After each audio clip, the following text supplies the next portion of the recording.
అలానే మిస్ తెలంగాణ పిత కేసీఆర్ అని చెప్పి అంటూ ఉంటారు తెలంగాణ వాదులు.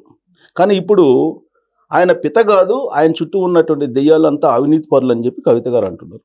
అసలు తెలంగాణ రాష్ట్రం సాధించుకుంది ఎందుకు, ఇప్పుడు జరుగుతుంది ఏంటి అనేది 10 సంవత్సరాల తర్వాత బయటపడింది. దీని మీద ఇంటరాక్ట్ కావడానికి ప్రస్తుతం మన దగ్గర తెలంగాణ ఉద్యమకారుడు, మాజీ ఎమ్మెల్సీ, ప్రస్తుతం రాష్ట్రీయ లోక్దల్ తెలంగాణ అధ్యక్షుడిగా ఉన్నటువంటి కపిలవాయి దిలీప్ కుమార్ గారు ఉన్నారు. ఇంటరాక్ట్ అవుదాం. సో నమస్తే సార్. తెలంగాణ రాష్ట్రం సాధించుకోవటం, ఆ ఉద్యమం అవన్నీ చూసాం, మీరు దాంట్లో ముందు నడిపారు. అదంతా ఒకసారి మనం రివైండ్ చేసుకొని ఇప్పుడు ఏం జరుగుతుంది అని చెప్పి మనం ఊహించుకుంటే మనకు కనిపిస్తుంది ఏంటి? అన్ఫార్చునేట్లీ ఇది మనం ఆ రోజు ఈ భౌతిక తెలంగాణ కోసం విపరీతమైన పోరాటాలు చేసాం. నేను 70 years, నాకు 71. 16 యాజిటేషన్లో రోజు వెళ్ళిపోయాను. 69లో తొలిదేశ ఉద్యమంలో పాల్గొన్నా. తర్వాత 70s to 71లో తెలంగాణ ప్రజాసమితి అనే పార్టీ చెన్నారెడ్డి పెట్టిన దాంట్లో గిరిగారు అక్కడ మాకు ఎంపీగా పోటీ చేశాడు. ఆయన గెలిచాడు. అప్పుడు మేము ప్రచారం చేసాం విద్యార్థులుగా. సో అందులో ఇన్వాల్వ్ అయినాం. తర్వాత ఎప్పుడైతే మలిదేశ ఉద్యమం వచ్చిందో నేను ఒక డిఎఫ్ఓ స్థాయి ఉద్యమానికి రాజీనామా చేసి ఆ ఇన్స్పిరేషన్తో కేసీఆర్ పార్టీలో జరిపారు. అంటే అందరి నన్ను ఒక్కడని కాదు, ఎంతోమంది ఆత్మ బలిదానాలు, త్యాగాల పునాదుల మీద ఏర్పడ్డ తెలంగాణ ఇది. ఎందుకు అంటే ప్రతి వాళ్ళు కూడా ఏంటంటే మా తెలంగాణ మాకు వస్తే మా ఉద్యోగాలు వస్తాయి, మేము బాగుపడతాం, మాకంత డెవలప్మెంట్ వస్తుంది, ఇందులో అభివృద్ధిలో మాకు భాగస్వామ్యం ఉంటుంది అనుకున్నారు. Our politicians made them believe that. నిజమో కాదో politicians made them believe. Even KCR స్పీచ్లో కూడా మాలాంటి వాళ్ళ స్పీచ్లో కూడా అదే వచ్చిందంటే ఏవో ఇది అయిపోతుంది అది అయిపోతుంది, ఏమీ జరగాల. ఇప్పుడు సామాన్యుడు ఎక్కడ అక్కడే ఉన్నాడు, పాలిటీషియన్స్ మాత్రం విపరీతంగా సంపాదించుకుంటున్నారు. లూటీ జరుగుతుంది యాక్చువల్లీ. ఇది మనం ఊహించింది కాదు. సార్ కంపేర్ చేస్తే ఇప్పుడు తెలంగాణను ఆంధ్ర వాళ్ళు దోపిడీ చేశారు అనేది ఒక అభిప్రాయం కదా. దాన్ని కంపేర్ చేసుకుంటే ఇప్పుడు దోపిడీ ఈ 10 సంవత్సరాలు 2014 నుంచి 2023 వరకు లేదంటే ఇప్పటి వరకు చూసుకుంటే ఎవరు దోపిడీ ఎక్కువ కనిపిస్తుంది మీకు? దోపిడీ అన్నది రిలేటివ్ టర్మ్. అది వాడు ఎక్కువ తినచ్చు, వాడు తక్కువ తినచ్చు, తినడం మాత్రం అక్కడ జరిగింది, ఇక్కడ జరుగుతుంది. ఇప్పుడు ఆ రోజుల్లో మేము అనేవాళ్ళం అనమాట. అంటే ఈ 10 years కేసీఆర్ గెలిచిన తర్వాత మేము సీఎం అయిన తర్వాత అనుకున్నాం ఎవడో మనకు పడ్డా పడకపోయినా ఆయన అయితే మొత్తానికి ఉద్యమకారుడు కాబట్టి మనం ఆశించిన స్థాయిలో ఇవన్నీ జరుగుతాయి, ఉద్యమ ఆకాంక్షలు నెరవేరుతాయి అనుకున్నాం. అప్పుడు మనం ఒక 1 term అయిపోయాకల్లా ఏం మొదలుపెట్టామంటే మేము కూడా మాట్లాడాల్సిన పరిస్థితి వచ్చి ఈ కుటుంబ పాలన, ఆశ్రిత పక్షపాతం, ధృతరాష్ట్ర పరిపాలన, అవినీతి పాలన, కోటరి ఒక 60 మంది 10 మంది వీళ్ళు లూటీ చేస్తున్నారు. ఈరోజు ఊరికి 5 తయారయ్యారు. ఎవడి వాడు లాజర్స్ పేరు అంటారు. అంటే ఎవడిష్టం వాడిదే కదా దోపిడీ. అది మనం ఊహించింది కాదు. మిలిటరీగా ఎక్కడ నిధులు ఎక్కువ ఉంటే ఇప్పుడు ఒకటి తెలంగాణ మిగులు రాష్ట్రం అని కేసీఆర్ చెప్పాడు. ఫైనాన్స్ కమిషనే ఆ రోజు ఫస్ట్ టర్మ్ తెలంగాణ వచ్చిన తర్వాత నివేదికలో సెకండ్ గుజరాత్ తర్వాత రిచెస్ట్ స్టేట్ తెలంగాణ అని చెప్పింది. దాని అర్థం ఇదివరకు కూడా ఆ వనరులు ఉన్నాయి, ఆదాయం ఉంది, ఇక్కడి నుంచి వేరే దగ్గరికి పోయింది అనేది అయితే ఇక దాని మీద డిస్ప్యూటే లేదు కదా. పోతే పోవచ్చు. యునైటెడ్ ఆంధ్రప్రదేశ్గా ఉన్నప్పుడు ఇప్పుడు కూడా తెలంగాణలో ఇక హైదరాబాద్లో ఉన్న డెవలప్మెంట్ వేరే జిల్లాలో ఉండదు కదా. సో అప్పుడు జరిగి ఉండొచ్చు, తప్ప ఇప్పుడు కూడా జరిగి ఉండొచ్చు. So equitable distribution of wealth కానీ డెవలప్మెంట్ కానీ ఇది ఒక ప్లానింగ్ ప్రకారం ఉంటే తప్ప జరగదు. ఇప్పుడు ఆదిలాబాద్ వెనుకబడి ఉంది, ఖమ్మం వెనుకబడి ఉంది, కరీంనగర్ వెనుకబడి ఉంది దీంతో హైదరాబాద్తో. అక్కడ అమరావతి అనేది ఇంకా 10 ఏళ్ళు పడుతుండొచ్చు దీంతో మ్యాచ్ కావడానికి. సో ఇప్పటికి కూడా 60% ఆఫ్ ఇన్కమ్ అనేది అప్పుడు ఎట్లయితే యునైటెడ్ ఆంధ్రప్రదేశ్కి 40% ఇన్కమ్ హైదరాబాద్ నుంచి వచ్చేదో ఇప్పుడు 60% ఆఫ్ ఇన్కమ్ హైదరాబాద్ నుంచి వస్తుంది. సరే కేసీఆర్ గారు 3వ సారి ముఖ్యమంత్రి అయింటే ఈ పరిస్థితి ఉండేది కాదు, హైదరాబాద్ లాగా మిగతాది కూడా అభివృద్ధి చెంది ఉండేది అనేది బీఆర్ఎస్ పార్టీలో ఉండేవాళ్ళు చెప్తున్నారు కదా. మీకు మీ అనుభవంతో చెప్పండి నాకు. Is it possible 7 lakhs 8 lakhs ఆయన కాదు 7 కదా 5 lakhs చెప్పనుకోండి. 5 lakh crores అప్పు పెట్టుకొని ఆయన పెన్షన్లకు ఇబ్బంది పడ్డాడు, లోన్స్కి ఇబ్బంది పడ్డాడు. ఎఫ్ఆర్బిఎం లిమిట్ దాటి మీరు అప్పులు చేస్తున్నారని ముట్టికాయలు వేసింది ఎవరు? కాదు, ఆర్బీఐ కాదు. దాని అర్థం ఏంటంటే అప్పటికే ఆయన కొలాప్స్ అయ్యే స్టేజ్లో వచ్చింది ఎకానమీ. ఎందుకంటే తెచ్చాడు, ఇప్పటికి తీసుకొచ్చాడు, కార్పొరేషన్ ఏర్పాటు చేశాడు, కార్పొరేషన్ దాని లోన్ తెచ్చాడు, అది చూపించలేదు. ఆఖరికి ఆర్బీఐ అనేది బాబు ఆ లోన్ కూడా ఇందులో వస్తుందంటే అది యాడ్ చేసి ఎప్పుడైతే లెక్కలు వేశారో ఫర్దర్ లోన్ రాకుండా పెన్షన్లు అయిపోయాయి, శాలరీస్ అయిపోయినాయి. 3-4 నెలలు కింద మీద పడ్డారు, ఎక్కడ అప్పులు ఎక్స్ట్రా తెచ్చుకొని జీతాలు. అంటే ఆ పరిస్థితి థర్డ్ టర్మ్లో ఆయన ఉన్నా ఆయనకైనా అదే పరిస్థితి. వీళ్ళకైతే పాపం వాళ్ళు ఓపెన్గా చెప్పుకుంటున్నారు, ఇక మా రూపాయలు కోసుకొని తినండి. అది ఎవరు సీఎం. అవును. అందువల్ల ఆ ఎకానమీలో పరిస్థితిలో మార్పు ఉంటుందని అనుకోను. బట్ డెఫినెట్లీ కొన్ని లక్షల కోట్ల అప్పు తీసుకొచ్చాడు కాబట్టి. కానీ అది అబద్ధం అని చెప్పి కేసీఆర్ గారు చెప్తున్నారు కదా, ఇన్ఫ్రాస్ట్రక్చర్ డెవలప్ చేసాము, అప్పు తీసుకొచ్చి దాన్ని అర్థం చేసుకోలేకపోతున్నారు, దీన్ని ఏదో ఈ రాష్ట్రాన్ని పేద రాష్ట్రంగా కావాలని వాళ్ళు ప్రచారం చేస్తున్నారు అని చెప్పి రేవంత్ రెడ్డి గారు అంటున్నారు. నేను కూడా 8 years I was member of legislative council. Budget ఎంత, ఖర్చు ఎంత, బడ్జెట్ ఎస్టిమేట్ ఎంత అని నాకు కూడా అవగాహన ఉంది. అది సాధ్యపడదు. ఇప్పుడు నిజంగా మీరు ప్రొడక్టివ్ అసెట్స్ మీద ఖర్చు పెడితే వచ్చే ఆదాయం, ఆయన చెప్పినట్టు కొన్ని ప్రొడక్టివ్ అసెట్స్ మీద పెట్టాడు అనుకోండి, వచ్చేదాన్ని ఎవరు దాచలేరు, మంచిదే కూడా. ఇప్పుడు ఈ రేవంత్ రెడ్డి కనుక 2047లో నేను 1 కోటి మందిని మహిళల్ని కోటీశ్వరులు చేస్తా అంటే అది కూడా ఏ పని కాదు.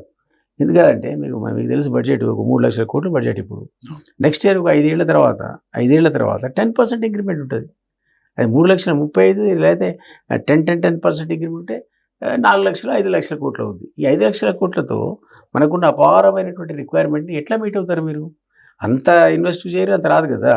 సో అవి లేవు, అంత పెద్ద వనరులు చేయలేదు. ఓవరాల్గా డెవలప్మెంట్లో మీరు అన్నట్టు ఒక్కొక్క సందర్భంలో గవర్నమెంట్ ఇచ్చే ఇన్సెంటివ్స్ కానీ, ట్యాక్స్ రిలీవ్స్ కానీ, అవన్నీ చూసి కొన్ని పెద్ద పెద్ద కంపెనీలు వచ్చినప్పుడు ప్రైవేట్ ఇన్వెస్ట్మెంట్ అనేది కన్స్టబుల్గా గవర్నమెంట్ ఇన్వెస్ట్మెంట్ అనేది ఎక్కువ ఉంటుంది. డెవలప్మెంట్ కూడా అందరూ ఆ రంగాల్లో ఉన్న డెవలప్మెంట్ గవర్నమెంట్ మ్యాచ్ చేయలేదు అసలు. ఎనార్మస్ డెవలప్మెంట్ ప్రైవేట్ రంగం. అట్లా మీకు రాజశేఖర్ నుంచి మొదలు పెడితే, అంతకుముందు చంద్రబాబు నుంచి మొదలు పెడితే, కంటిన్యూషన్లో కీసాతో మొదలు పెట్టి రకరకాల ఇంటర్నేషనల్ మల్టీనేషనల్ కంపెనీస్ అన్నీ వచ్చి ఇక్కడ ఇన్వెస్ట్మెంట్ పెట్టాయి. తద్వారా ఉద్యోగాలు వచ్చాయి. తద్వారా పర్చేస్ పవర్ అనేది పబ్లిక్లో పెరిగింది. అది కాదంటానికి వీల్లేదు. ఇది ఇండైరెక్ట్గా వాడు బెనిఫిట్స్ ఇచ్చి, రాయితీలు ఇచ్చి ప్రభుత్వం ఎంకరేజ్ చేస్తుంది తప్ప అందులో వీళ్ళు కంట్రిబ్యూషన్ ఏమి ఉండదు. ఎక్సెప్ట్ ట్యాక్స్ రాయితీలు, ల్యాండ్ ఇవ్వటం, లేకపోతే సెజ్లు, ట్యాక్స్ రిలీఫ్, హాలిడే ప్రకటించడం, దాని మీద బేసే వాళ్ళంతా ఇన్వెస్ట్ చేస్తారు. సో ఇప్పుడు బెంగళూరు నుంచి మనం మొత్తం షిఫ్ట్ అయ్యి కంప్యూటర్స్ డెవలప్మెంట్ అంతా ఇక్కడికి ఎందుకు వచ్చిందంటే ఆ టైప్ ఆఫ్ రిలాక్సేషన్స్ అనేది బాగా ఇచ్చారు, అట్రాక్ట్ చేయలేదు వాళ్ళు. They made them believe also. And to that extent development వచ్చింది. ఎక్సెప్ట్ గ్లోబల్ రిజిస్టర్ టైంలో తప్ప డెఫినెట్లీ షిఫ్ట్ అయింది. బెంగళూరు నుంచి హైదరాబాద్ వైపు రకరకాల మల్టీనేషనల్ కంపెనీస్. మనం ఇప్పుడు సైబర్ సిటీ చూస్తే అది యూరోప్ పోయినట్టే ఉంటుంది. ఆ డెవలప్మెంట్ మనం ఎవరం కూడా ఊహించింది కాదు. ఆ రకంగా ఏ గవర్నమెంట్ అని కానీ సక్సెసివ్ గవర్నమెంట్స్ అని కూడా దాన్ని కాపాడుకున్నాయి. సో అందువల్ల కేసీఆర్ అన్నట్టు నేనుంటే ఇంకా చేద్దు కావచ్చు అంటే అనొచ్చు, కానీ గవర్నమెంట్ పరమైన డెవలప్మెంట్ కాదు. కానీ ఇక్కడ అప్పుల విషయంలో కానీ, లేదా నీటి వాటాల విషయంలో కానీ, లేదా డెవలప్మెంట్ విషయంలో కానీ, లేదా రియల్ ఎస్టేట్ విషయంలో కానీ, వీటన్నిటిలో రేవంత్ రెడ్డి గారు ఏమో ఒకటి చెప్తున్నారు, ఇటువైపు నుంచి చెప్పడానికి కేసీఆర్ గారు అసెంబ్లీకి రావట్లేదు. దీన్ని ఎలా చూస్తారు? ఇప్పుడు కేసీఆర్ అనేవాడు సడన్గా జిల్లాలో 30-33 చేశాడు. అక్కడ ఏ రోడ్ వేయకుండా, ఏ ఇన్ఫ్రాస్ట్రక్చర్ డెవలప్ కాకుండా ఈరోజు 100 రూపాయలు కాస్త 1000 రూపాయలు అయింది గజం. హైప్ క్రియేట్ అయింది. అది మనకు కాదల్లా. సో రియల్ ఎస్టేట్ నుంచి వచ్చిన రేవంత్ రెడ్డికి కూడా బాగా తెలుసు.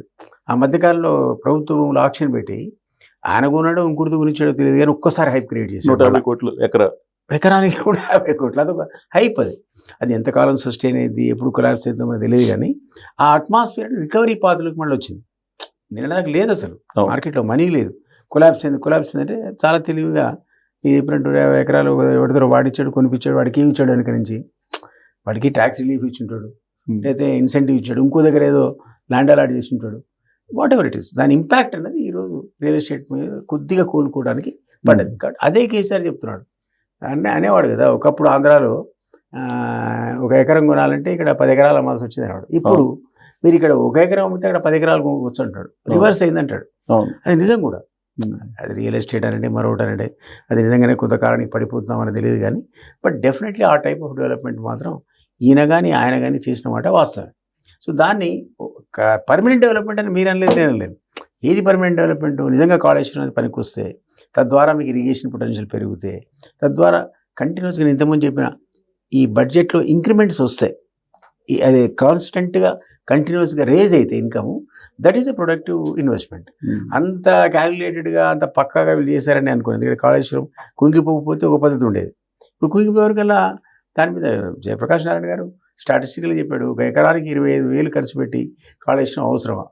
వైబిలిటీ కాదని మొదటి నుంచి చెప్తున్నారు. ఎంతోమంది అంటున్నారు, ఇంజనీర్లు చెప్పారు వైబుల్ కాదని. తీసుకెళ్ళి 1,00,000 కోట్లు పోసి తయారు చేస్తే నీకు వైబుల్ కాకపోతే ఏం లాభం? అట్లాంటివి కొన్ని పిచ్చి పనులు చేసినా కొంత వాళ్ళు డెవలప్మెంట్ చేసిన మాట వాస్తవమే. అది చంద్రబాబు కావచ్చు, రాజశేఖర రెడ్డి కావచ్చు, వైఎస్ రాజశేఖర రెడ్డి కావచ్చు, దాన్ని కానీ కొనసాగించారు. కానీ మిగతా పొలిటీషియన్స్కి కేసీఆర్ గారికి తేడా అబ్జర్వ్ చేస్తే ఇప్పుడు చంద్రబాబు నాయుడు గారు 23 మంది ఎమ్మెల్యేలు ఉన్నా కానీ ఆయన ప్రతిపక్ష నాయకుడిగా 2019 నుంచి 2024 వరకు అటెండ్ అయ్యారు. కానీ కేసీఆర్ గారికి 38 మంది ఎమ్మెల్యేలు ఉన్నా, ఆయన ప్రధాన ప్రతిపక్ష నాయకుడిగా ఉన్నా అసెంబ్లీకి వెళ్ళట్లేదు కదా. అది ప్రజా తీర్పుని ధిక్కరించినట్టు అవుతుందా కాదా? ఒకటి, ఎవరైనా సరే ఇప్పుడు మీరు 1,00,000 మంది ఉంటారు కాన్స్టిట్యూన్సీలో మనకు ఓటేసిన వాళ్ళు, 1,00,000, 50,000, 70,000.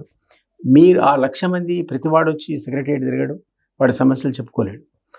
అట్లా వీలు కాదు. కాబట్టి సిస్టమ్ ఏం చెప్పిందంటే ఈ 1,00,000 మందిని ఒక టెరిటరీ ఇచ్చి ఇక్కడి నుంచి ఎన్నుకోండి బాబు, వీడు మీ ఎమ్మెల్యే. ఇతని పని ఏంటి? వాళ్ళ బదులు వాళ్ళ సమస్యలు తీసుకొచ్చి ఏ వేదిక అయితే ఉందో అక్కడ అసెంబ్లీలో మాడాలి, ఏ అధికారులైనా వాళ్ళతో చర్చించాలి, అక్కడ సాల్వ్ చేయాలి. అది డెమోక్రసీ. అట్లా మీకు మీరే అన్నట్టుగా ఒక అథారిటీ ఇచ్చి మళ్ళీ ఎన్నుకొని వీళ్ళంతా మళ్ళీ ఎన్నుకోబడ్డ వాళ్ళు, నేను మళ్ళీ ఒక లీడర్ ఎన్నుకొని నువ్వు ప్రతిపక్ష నేత అంటే నేను పోయి ఫామ్ హౌస్లో పండుకుంటా అంటే ఎట్లా? అది కరెక్ట్ కాదు, తప్పది. కేసీఆర్ చేస్తున్న తప్పు. కానీ ఆయన నేచర్ నాకు తెలుసు కాబట్టి కేర్ చేయడానికి ఆయన రాడు. పెద్ద చర్చ అసలు కేసీఆర్ 2 నిమిషాలు అసెంబ్లీకి వస్తే అక్కడి నుంచి విజువల్ స్టార్ట్ అయితే దిగింది, లోపలికి పోయింది, రిసీవ్ చేసుకుంది, సంతకం పెట్టింది, మళ్ళీ పోయిందంతా మీ మీడియాలో అసలు ఇంకోటి వేరే టాపికే లేదు. ఎందుకు 4 రోజులు ముందు నుంచే స్టార్ట్ చేస్తారు పలానా రోజు రాబోతున్నారని. ఇది కరెక్ట్ ఇప్పుడు నువ్వు ఎందుకైంది అది పోయి కూర్చోవాలి, లేవడానికి వీళ్ళే. అసలు పాతకాలంలో నేను కొంతమంది ఎమ్మెల్యేలు చూసా 1 మినిట్ కూడా అబ్సెంట్ అవ్వడు, 1 మినిట్ కూడా. అట్లా కూర్చుని వినేవాళ్ళు, వాళ్ళ సలహాలు చెప్పేవాడు. అది నీ డ్యూటీ. అది అప్పుడే నీకు ప్రజా సమస్యలు అర్థమవుతాయి. అండ్ వేదిక అదే.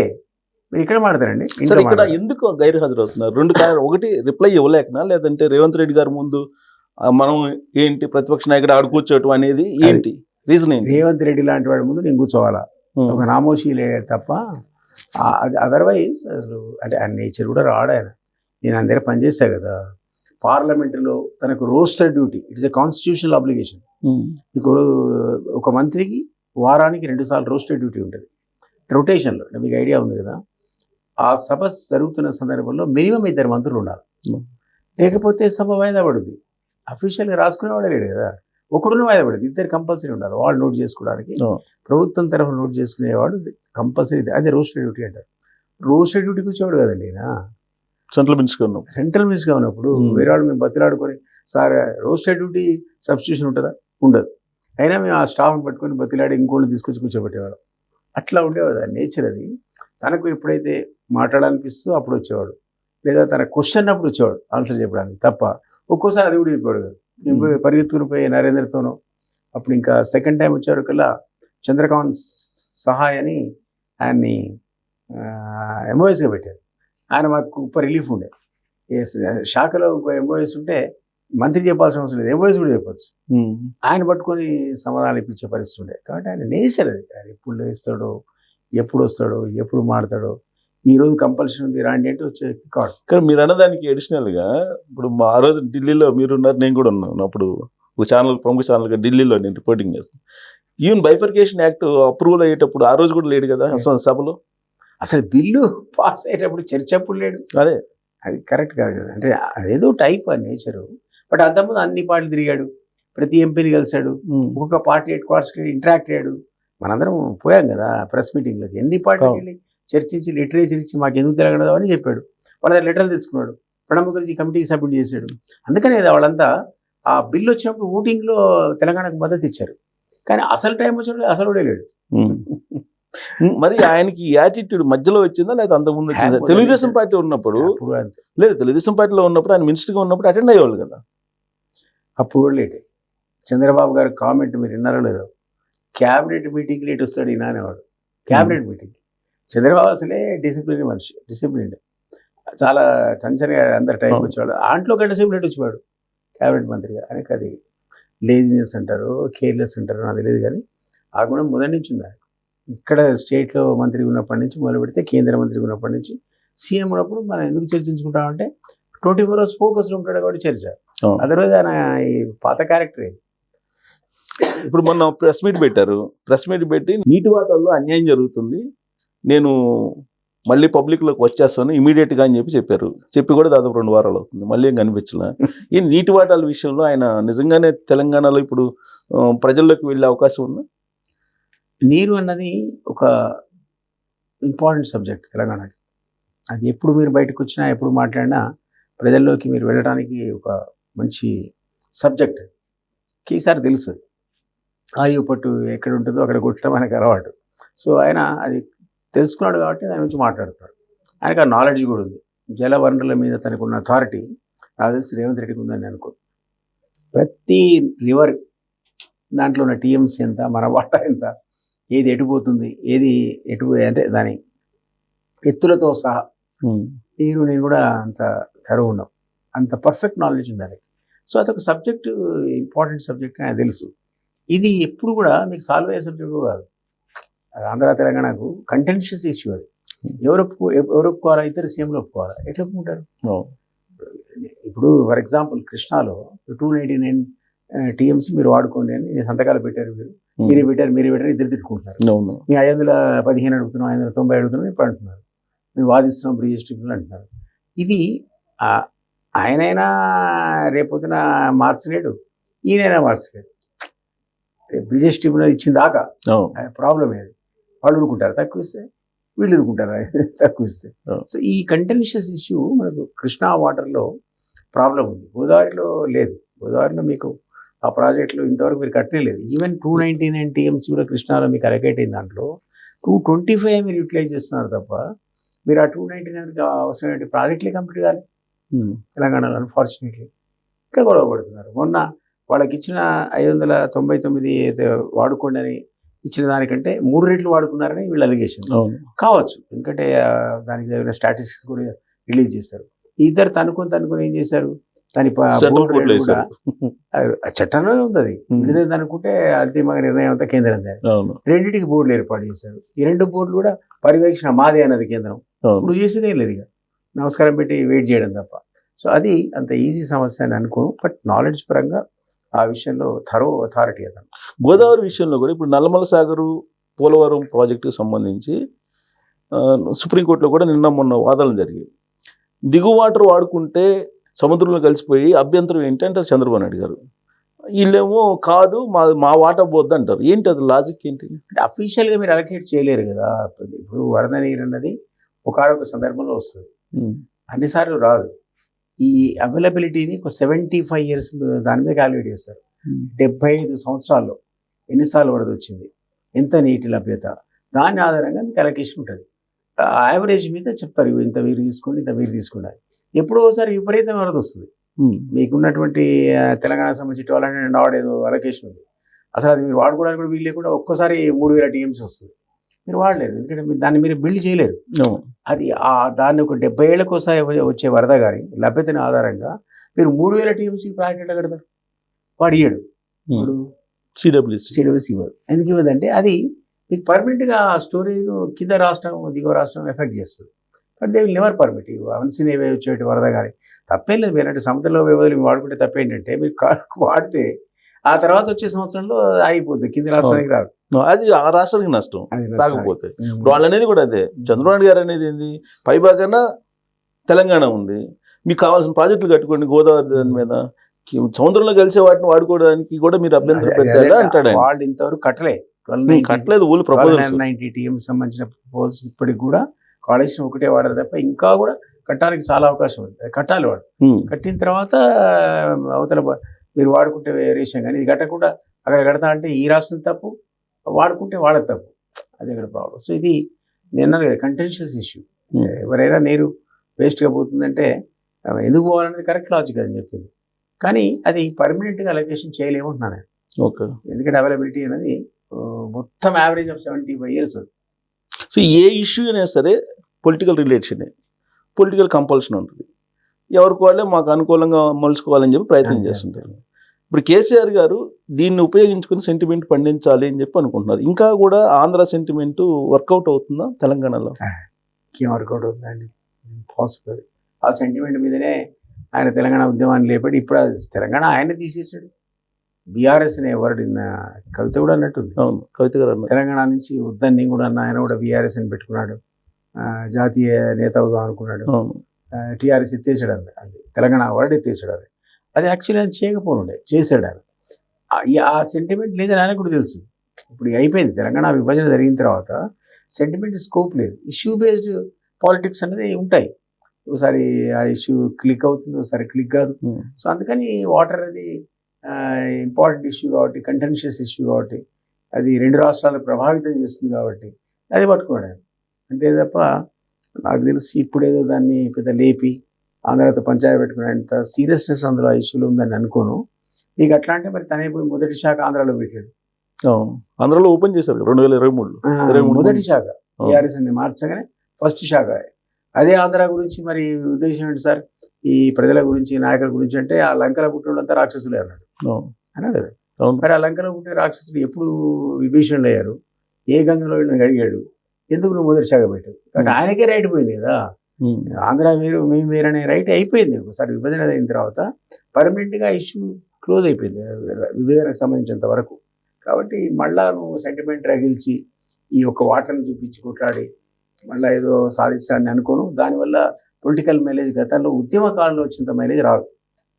ఇప్పుడు లేటెస్ట్గా సార్ అసెంబ్లీలో రేవంత్ రెడ్డి గారు రాయలసీమ ఎత్తిపోతల పథకాన్ని నేనే ఆపిచ్చా చంద్రబాబు నాయుడు గారితో మాట్లాడి అని అంటారు.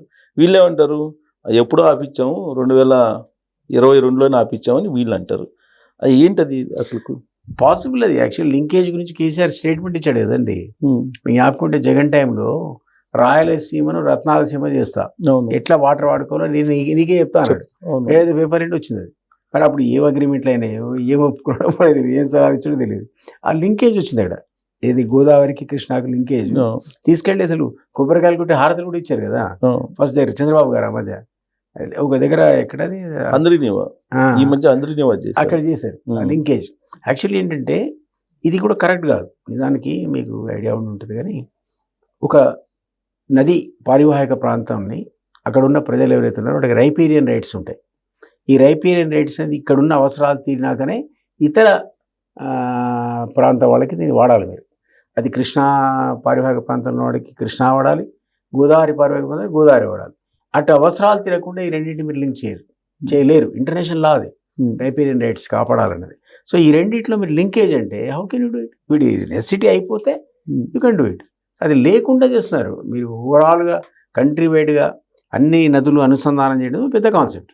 చేసేయండి. ఒక కేసీఆర్ చెప్పారు కదా, 60,000 TMC కావాలా, అన్ని నదులు కలిపిస్తే వరదలు కూడా రావు. అవును, బుద్ధి జ్ఞానం లేదు వీళ్ళకి.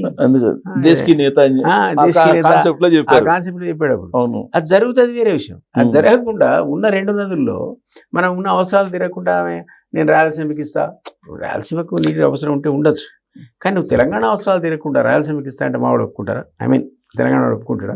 సో ఇది ప్రాబ్లం అనమాట. అంటే నీటి వాటాలు పక్కన పెడితే చంద్రబాబు నాయుడు గారి చేత నేను ఆపిచ్చానని చెప్పి ఆయన చెబుతారు.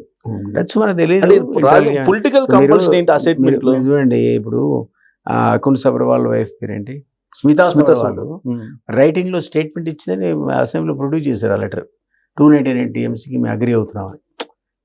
అది లేదు అసలు మీరే చేశారు, మేము కాదు, మేము దాన్ని ఆపామని వీళ్ళు అంటారు. ఎక్కడ తేయాలి ఈ పంచాయతీలు ఇవన్నీ. ఆయా సందర్భాల లోపల ఆ పొలిటికల్ డెసిషన్స్ హై లెవెల్లో ఏముంటాయో వెరీ డిఫికల్ట్ టు అండర్స్టాండ్. ఒకప్పుడు చంద్రబాబు ఉన్నప్పుడు బగ్గుమన్న కేసీఆర్, జగన్ వచ్చినాక ఫ్రెండ్ అయిపోయాడు. అప్పుడే ఈ స్టేట్మెంట్ వచ్చింది, రాయలసీమకి ఎట్లా నీళ్ళు నాకు తెలుసు అని. అవును, రోజా గారి దగ్గర వెళ్ళి అన్నాడు. So we don't know high లెవెల్స్లో ఒక్కొక్కసారి కొన్ని డెసిషన్స్ తెలియకుండా కూడా జరుగుతాయి. అటు బయట పెట్టరు. మనకు తెలుసు కదా, even food corporation of India దాంట్లో కూడా మేము ఆ అగ్రిమెంట్స్కి సంతకం పెట్టారు వీళ్ళు. గవర్నమెంట్ ఆఫ్ ఇండియా వాళ్ళు రిలీజ్ చేశారు, మేము ఈ టైప్ ఆఫ్ ప్రొక్యూర్మెంట్ మేము చేస్తాం, మీరు ఇంత చేయాలని ఒప్పుకున్నారనేది పెద్ద గొడవ అయింది. అవును, సెంట్రల్ గవర్నమెంట్ స్టేట్ కాన్సెంట్ ఇచ్చిందని ఆ లేఖ రిలీజ్ చేసింది కేంద్రం, కిషన్ రెడ్డి గారు, నువ్వే బాబు ఒప్పుకుందని.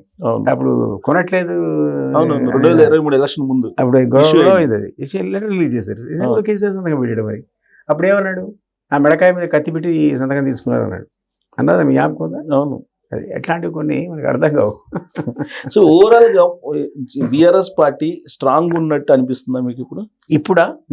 అన్ఫార్చునేట్లీ వీక్ అయిపోయింది అది. అన్ఫార్చునేట్లీ ఇది రకరకాల కారణాలు, కర్ణుడి చావుకు 1000 కారణాలలాగా ఒకటేమో అందులో ఉన్న కరప్షన్, అందులో హెల్త్ ప్రాబ్లమ్స్ కేసీఆర్కి, గతంలో ఉన్న పట్టు పార్టీ మీద లేకపోవడం, ఇప్పుడున్నటువంటి తను గ్రిప్ తీసుకున్నటువంటి కొడుకు గ్రాడ్యువల్ గ్రిప్ తీసేసుకున్నాడు అతనికి హరీష్కి పడకపోవడం, మళ్ళీ అతనికి కవితకు పడకపోవడం, ఇన్ని రకాల డైరెక్షన్స్లో కేసీఆర్ ఉన్నంత వరకే అది యునైటెడ్ ఉంటుంది తప్ప ఆ గొడుగు పక్కకు జరిగింది అనుకోండి కకావికలు అయిపోద్ది ఆ పార్టీ. సో ఇదివరకున్న స్ట్రక్చర్ లేదు, కొహెసివ్ గ్రూప్ కాదు అది అన్ఫార్చునేట్లీ. బట్ కాంగ్రెస్ ఏంటంటే 420 హామీలు ఇచ్చి కొన్ని ఇంప్లిమెంట్ చేసి కొన్ని చేయక మనం ఆశించిన స్థాయిలో వాళ్ళ పెర్ఫార్మెన్స్ లేకపోవడం వల్ల కొంత నెగటివిటీ ఉంది. ఓకే, దీన్ని ఎవడైనా ఎన్కాష్ చేసుకోవాలి. అంటే పొలిటికల్ వ్యాక్యూమ్ ఉందంటారా? పొలిటికల్ వ్యాక్యూమ్ 100% ఉంది. దీన్ని ఎన్కాష్ చేసుకోవట్లేదు విపక్షాలు. ఎవరు చేసుకోవాలి? యాక్చువల్గా బీఆర్ఎస్ ఖతం అయిపోయింది, వాళ్ళకి అంత స్కోప్ లేదు. ఈ బీజేపీ చేసుకోవాలి. బీజేపీ ఫెయిల్ అయింది. బీజేపీ అసలు అది ఏం పట్టించుకుంటుందో మనకు అర్థమే కావట్లేదు. అది లేవట్లేదు. లేకపోయేవరకు మీకు ఏమైంది? మొన్న స్థానిక సంస్థల ఎన్నికల్లో అనూహ్యంగా 50% సీట్స్ వచ్చేవాళ్ళకి. వీళ్ళు 12 వస్తే వాళ్ళకి 6,000 వచ్చాయి. ఎవరికి? బీఆర్ఎస్. ఇంత కవిత రోజు తిట్టి వీడు అవినీతిపరుడు, వాడు దొంగ, వీడు దయ్యం అని చెప్తున్నా కూడా పబ్లిక్ పట్టించుకోలేదు. సో అది ఆమె ఇంపాక్ట్ ఎంత ఉంటుంది, రేపొద్దున పార్టీ పెట్టదా రియల్లీ డోంట్ నో. మళ్ళీ నా ఊపు ఇట్లా లేచాడు, మళ్ళా ఒకసారి స్తబ్దత వచ్చింది. సో ఎవరు ఆ ఫిగర్, ఎవరు అసలు ఆ వ్యాక్యూమ్ని క్రోడీకరించి ఎవరన్నా దాన్ని ఒక కొత్త శక్తిగా ఎదుగుతారా అన్నది మనకు కనపడట్లేదు. అంటే బీజేపీ 2023 ఎన్నికల్లోనే కింగ్ మేకర్ అని చెప్పన్నారు. అసలు కింగే అన్నారు, వాడు కింగ్ లేదు, కింగ్ మేకర్ కాకుండా ఎందుకని ఒక్కసారిగా వాళ్ళు డ్రాప్ అయిపోయారు? ఇప్పుడు all side and done Bandi Sanjay నాయకత్వంలో ఒక ఊపు ఊపాడండి అతను. నేనున్నా 7 years నా పార్టీలో, అధికారంలోకి వస్తా అనేటువంటి ఒక అట్లా తీసుకొచ్చాడు ఒక అట్మాస్ఫియర్ని. సడన్గా తీశారు దాన్ని, ఏ కారణం తెలియదు. ఆ తర్వాత పడిపోయారు. నేను ఇన్ఛార్జ్గా పోయా ఎలక్షన్స్కి, నన్ను స్టేషన్ కనుపూర్ వేశారు ప్రచారాన్ని. ఆ పోయిన ప్రతి సందర్భంలో ప్రతి వాడు అక్కడ పోయిన ఇంకా ఫస్ట్ అసలు బండి సంజయ్ ఎందుకు తీశారు చెప్పినట్టు వాడు సామాన్యుడు. అట్లా వెళ్ళిపోయింది, అది కొలాప్స్ అయిపోయింది. కొలాప్స్ అయితే మనం ఎన్నో సీట్లు 30 దాకా వస్తాయనుకున్న బీజేపీకి ఎన్ని వచ్చాయి? ఇప్పుడు 4-5 వచ్చాయి, 8 వచ్చాయి. ఘోరం అది.